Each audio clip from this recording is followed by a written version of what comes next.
여러분, 지금 한국 정부가 국가의 명운을 걸고 밀고 있는 기술 3가지가 있습니다. 구윤철 경제부총리는 최근 강연에서 30개 중 단 3개만 세계 1등을 먹어도 한국 경제는 완전히 달라진다고 말했습니다. 그리고 예시로 단 3개를 꼽았습니다. 초전도체, 수소제철, 신소재. 그런데 이 3가지를 동시에 관통하는 하나의 기업이 있다면, 그리고 그 기업이 지금 우리가 알고 있는 그 회사라면 여러분은 어떤 그림이 떠오르시나요? 오늘 영상 끝까지 보시면 정부의 세계 1등 후보 3개 기술이 어떻게 단 한 기업 신성델타테크로 연결되는지 처음으로 전체 그림이 보이실 겁니다. 신성델타테크는 지금 한국 정부가 밀고 있는 3대 핵심 산업의 교차점 한가운데 서 있다. 지금 바로 시작합니다.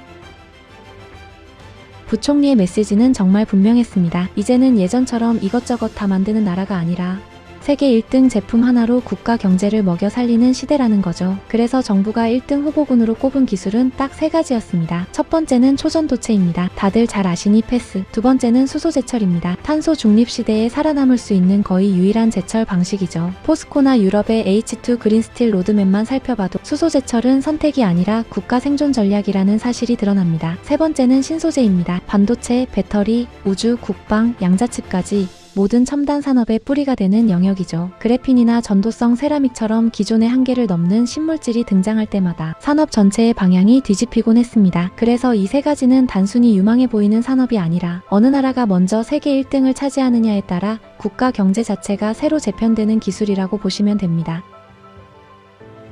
수소제철은 철을 만드는 방식 자체를 완전히 갈아엎는 혁명입니다. 지금까지는 석탄을 태워 철광석을 환원했지만 앞으로는 수소로 그 과정을 대체하는 시대가 오는 거죠. 문제는 단 하나입니다. 이게 가능하려면 청정수소를 얼마나 싸게, 얼마나 대량으로 만들 수 있느냐가 모든 걸 결정한다는 겁니다. 그래서 정부는 이번 11월 26일 초혁신경제 프로젝트 3차 발표에서 그린수소 로드맵을 꺼내 들었습니다. 2026년에 실증 기획을 시작하고 2028년에는 상용급 수준의 시스템을 확보하면서 제주에서 20에서 50메가와트 규모의 실증을 진행하고 2029년에는 아예 육지에서 대규모 그린수소 시범 사업을 돌리겠다는 그림이죠. 즉, 정부는 이미 청정수소 대량 생산 이후 수소제철 양산체계 전환까지 계획을 그리고 있습니다. 여기까지 들으면 그냥 국가 로드맵처럼 느껴질 수도 있습니다. 하지만 저는 딱 한 단어에서 눈길이 멈췄습니다. 바로 수전해입니다. 그 이유는 퀀텀에너지연구소와 한국에너지공과대학이 공동으로 출원한 특허가 산소 발생 반응용 복합체 전극 촉매, 이를 포함하는 수전해, 장치 및 이의 제조 방법이라는 아주 생소하지만 중요한 내용이기 때문입니다. 이건 수전해 관련 기술을 선점하려는 움직임이죠. 즉, 정부가 가려는 방향과 퀀텀에너지연구소의 기술이 정확하게 같은 선상에 놓여 있는 겁니다. 그리고 여기서 수소제철 분야가 신성델타테크와 연결되는 또 하나의 흥미로운 지점이 등장합니다. 신성델타테크의 자회사인 신성ST의 전 대표가 최근 만호제강을 인수합니다. 만호제강은 철강 밸류체인의 핵심, 즉 제철제강 과정에 필요한 중간 소재를 만드는 기업입니다. 수소제철 시대가 열리면 전력 구조물, 특수강, 전기아크 설비 등 관련 수요가 폭발적으로 증가할 수밖에 없습니다. 그래서 저는 이런 그림을 떠올리게 됐습니다. 퀀텀에너지연구소가 수전해 전극 촉매 기술을 선점해 청정수소가 확보되면 그 수소가 만호제강 같은 곳에서 제철 공정으로 활용될 수 있으며 그 위에 초전도체 기반 전력 인프라까지 결합된다면 이건 단순한 개별 회사들이 아니라 하나의 거대한 수소제철 생태계가 구축되는 흐름으로 이어집니다. 즉, 신성델타테크는 초전도체 기업을 넘어서 수소제철 밸류체인의 생태계를 구축하는 역할을 맡을 가능성이 점점 현실로 다가오고 있는 겁니다. 세 번째 축은 바로 신소재입니다. 많은 분들이 신소재라고 하면 그래핀 같은 기존의 유명한 물질만 떠올리지만 최근 저는 KBSI 문서에서 매우 흥미로운 표현 하나를 발견했습니다. KBSI가 비공개를 결정하면서 작성한 답변서에 LK99를 전도성 세라믹 신물질이라고 명확히 적어놓은 겁니다. 작년 검증 목적에서도 LK99는 첨단 신소재로 분류됐다는 기록이 남아있습니다. 즉, LK99는 과학계가 정식으로 신소재 카테고리에 올려놓기 시작한 물질이라는 얘기죠. 이게 왜 중요하냐면 신소재는 단일 산업에서 끝나는 기술이 아니라 반도체, 배터리, 국방, 우주항공, 센서, 전자파 차폐, 양자칩 등 현대산업 전체의 근간을 이루는 영역이기 때문입니다. 어떤 나라가 새로운 물질을 먼저 확보하느냐에 따라 다음 세대 기술 주도권이 완전히 달라지게 되어 있죠. 그런데 LK99가 바로 그 신소재 범주에 들어갈 가능성이 높다는 건 이 물질이 단순히 초전도체 후보냐 아니냐의 논쟁 수준을 넘어 산업 전체의 게임 체인저가 될 수 있는 잠재성을 가지고 있다는 의미입니다. 결국 KBSI가 남긴 문서 한 줄은 LK99를 초전도체 후보뿐만 아니라 전도성 세라믹 신물질과 첨단 신소재라는 새로운 정의를 공식적으로 제시한 셈이고, 이 정의는 앞으로 산업계에서 이 물질이 어떤 방식으로 활용될 수 있을지에 대한 상상력을 훨씬 더 크게 확장시킵니다.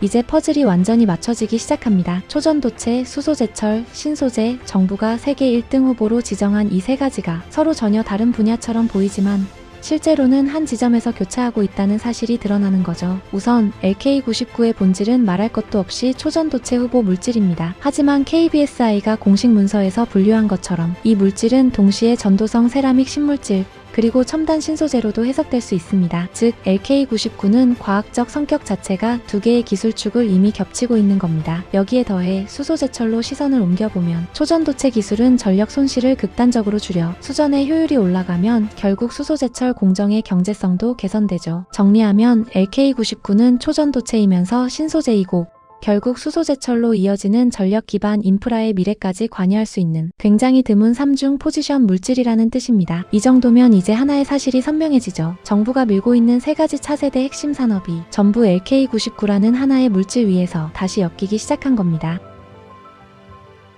이제 여기서 신성 델타테크가 어떤 위치에 있는지가 더 명확해집니다. 우선 초전도체 분야에서는 ASC랩을 통해 LK99 제조 플랫폼을 준비하고 있고 그 자체만으로도 차세대 전력 소재 기업으로 도약할 가능성이 충분합니다. 신소재 분야에서는 LK99가 KBSI에서 전도성 세라믹 신물질로 공식 언급되면서 신성 델타테크는 자연스럽게 신소재 기업의 위치에 발을 걸칠 수 있게 되었죠. 단순히 초전도체 제조가 아니라 첨단 신소재 기반의 전력 센서 반도체 소재로 확장 가능한 발판을 얻은 셈입니다. 그리고 마지막으로 수소제철입니다. 신성 ST를 통해 만호제강을 인수하고 수전의 효율을 좌우하는 OER 촉매 기술을 퀀텀에서 선점하려 노력 중이고, 초전도체는 전력 인프라 효율성을 극대화해 수전의 수소 생산 전체의 비용을 낮출 수 있는 기술적 기반이 됩니다. 수소제철 밸류체인을 전부 한 축에서 연결할 수 있는 구조적 시너지가 생긴 겁니다. 결국 하나의 회사가 초전도체, 신소재, 수소제철, 정부가 선택한 3대 세계 1등 후보군 모두를 동시에 겹치고 있는 그림이 나오게 됩니다. 그래서 주가만 보면 조용한 한 해였지만 뒤에서 움직이는 이 구조적 변화는 한국 산업의 미래 로드맵과 정확히 맞물려 있습니다. 그리고 그 중심에 신성 델타테크가 서 있는 것이죠.